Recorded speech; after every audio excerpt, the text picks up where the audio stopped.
São 9h14 aqui no Jornal Gente, entrevista chegando, vamos conversar com o presidente do INSS, Alessandro Stefanuto. Vocês lembram que ele esteve conosco há um tempo aqui, faz pouco tempo aliás, falando sobre medidas para reduzir a fila para concessão de benefícios do INSS, medidas que foram tomadas para reduzir o número e a espera daqueles que estão aguardando muito tempo pela concessão, principalmente do antigo auxílio-doença, né, que é o benefício mais requisitado aí, de mais importância para aqueles que dependem do INSS.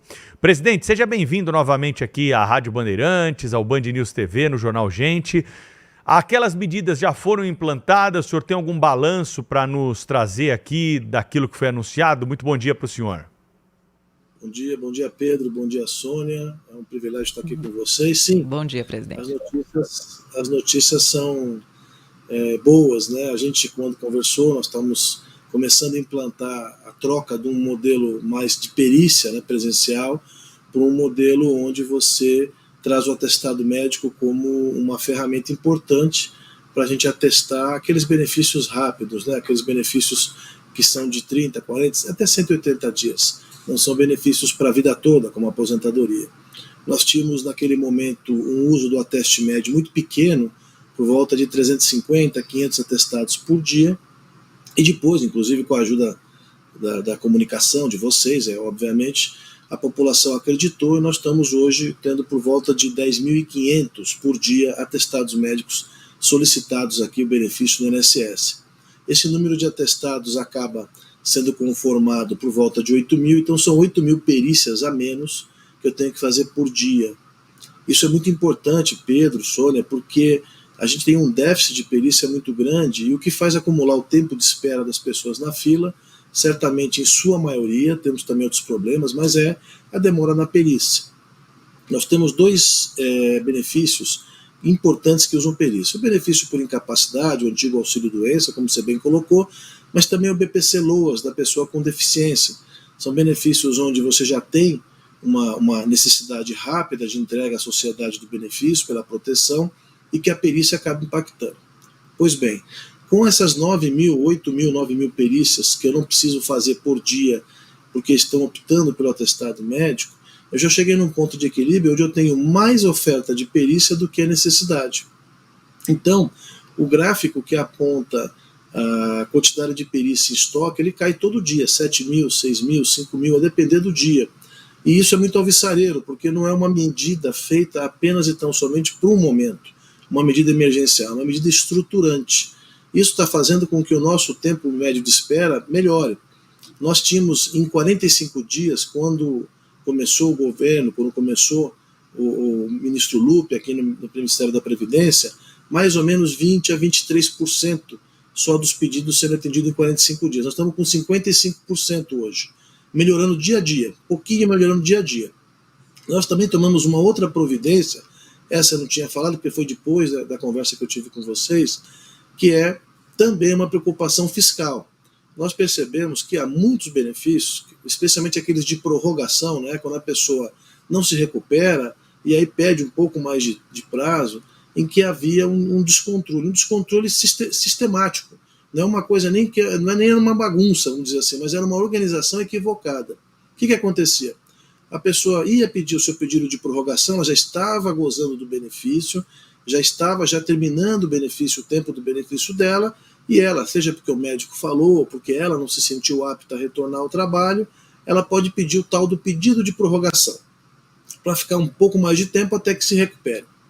Como as perícias estavam para 7 meses, 6 meses, até 9 meses, em alguns lugares até infelizmente por 1 ano, não era incomum que essas pessoas pedissem para fazer a perícia de prorrogação nesses lugares, onde você tem um número maior de tempo de espera. Por quê? Por conta de uma decisão judicial já tomada ainda no tempo que eu era procurador-geral aqui, depois incluído na lei, essas pessoas faziam essa perícia depois de 9 meses e mesmo que se encontrassem aptas há muito tempo, recebiam esses 9 meses, causando, claro, prejuízo ao erário. Nós pegamos e cancelamos todas essas perícias, estabelecemos que as pessoas devem pedir prorrogação a cada 30 dias e faremos perícias surpresas para essas pessoas que pedem prorrogação, ocasionando de alguma forma uma insegurança naqueles que insistem em fraudar a Previdência. Da mesma forma, no atestado médico, que era um temor razoável, tanto do governo, que está nos nossos estudos, também a imprensa nos perguntou, olha, Stefanuto, e o problema de atestado falso? Ele existe e estão sendo mapeados. Nós mesmos já temos encaminhamento à Polícia Federal de alguns casos que o sistema nós temos uma equipe que fica fazendo monitoramento, já detectou comportamentos estranhos de atestado e depois, quando verificado o caso concreto, verificou que era uma tentativa de usar o nome de um médico que o médico nem sabe o que estava acontecendo. Então também esses casos estão sendo tratados e a gente está bastante empolgado, bastante otimista, que nós teremos no ano que vem uma fila equilibrada e teremos também um novo método de concessão que concede às pessoas em poucos dias. O Ateste Med, via de regra, demora de 10, 12 dias, 13 dias, tem lugar até que menos, 4, 5 dias, para conceder o benefício. Isso é uma mudança bastante importante, porque os benefícios estavam sendo concedidos de forma alongada, né? Presidente, seja muito bem-vindo novamente ao Jornal Gente, um bom dia para o senhor. Com o intuito de melhorar a prestação de serviços do INSS, né, a toda a sociedade, o Instituto vem aumentando o quadro de funcionários. Eu queria que o senhor falasse um pouco sobre o número total de funcionários do INSS, quantos mais serão contratados e o que o INSS vem fazendo para aumentar sua produtividade. Eu falo de medidas como automação, informatização e afins. Perfeito, obrigado, Sônia. Olha, nós não temos um interesse em contratar de forma desmedida. Quando você contrata um servidor, você contrata para ficar 35, 40 anos aqui. Então é importante que a gente tenha um plano para que ele seja útil do ponto de vista de eficiência, de entrega, nesses 40 anos. Então a contratação ela é demorada, seja pela questão fiscal, seja também que nós temos que ter certeza da falta e da necessidade desse servidor. O quadro nosso, no tempo que eu fui procurador-geral aqui no órgão, de 2011 a 2017, era de 36 mil a 40 mil servidores. Hoje nós temos 19 mil, contando com aqueles 1.000 que foram autorizados pelo presidente Lula logo no início do governo do presidente Lula.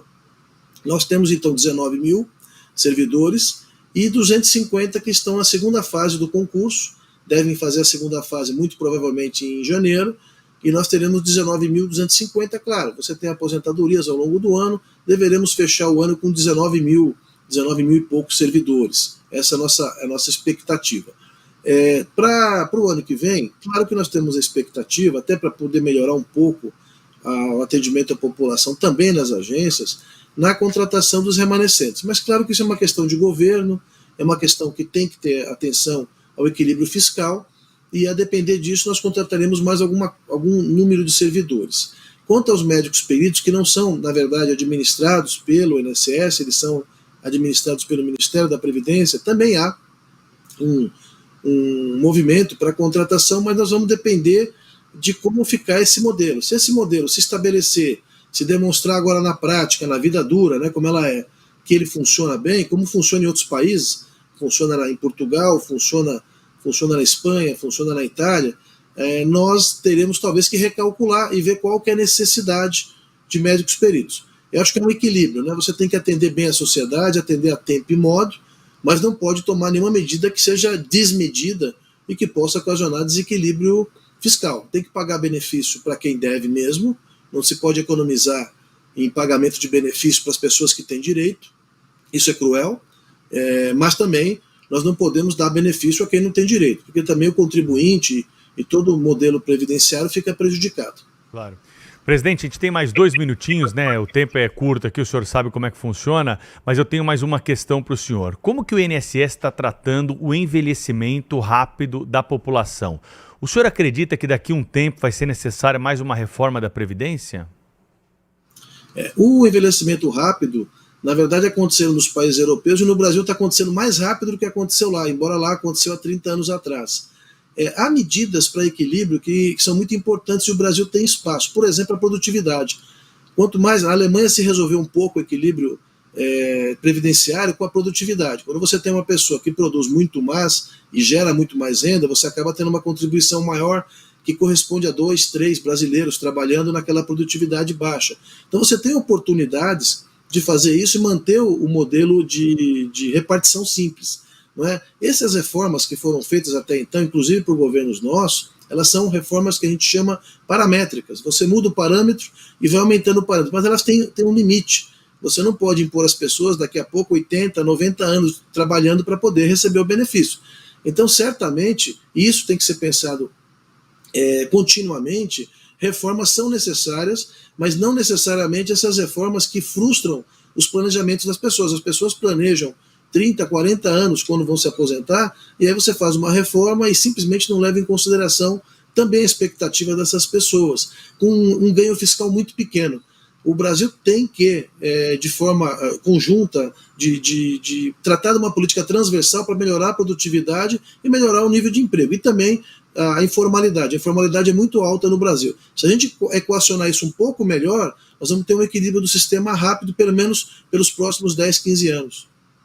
Presidente do INSS, Alessandro Stefanuto, sempre disponível aqui para conversar conosco. Um prazer tê-lo na Rádio Bandeirantes para esclarecer esses pontos que são importantes, né, e mexem muito com a nossa audiência. Um grande abraço para o senhor. Obrigado pela entrevista mais uma vez. Até uma próxima oportunidade, hein? Obrigada, presidente. Obrigado, Pedro. Obrigado, Sônia. Desculpe, eu me alongo mesmo, porque o assunto é empolgante. Muito obrigado. Bom dia para vocês.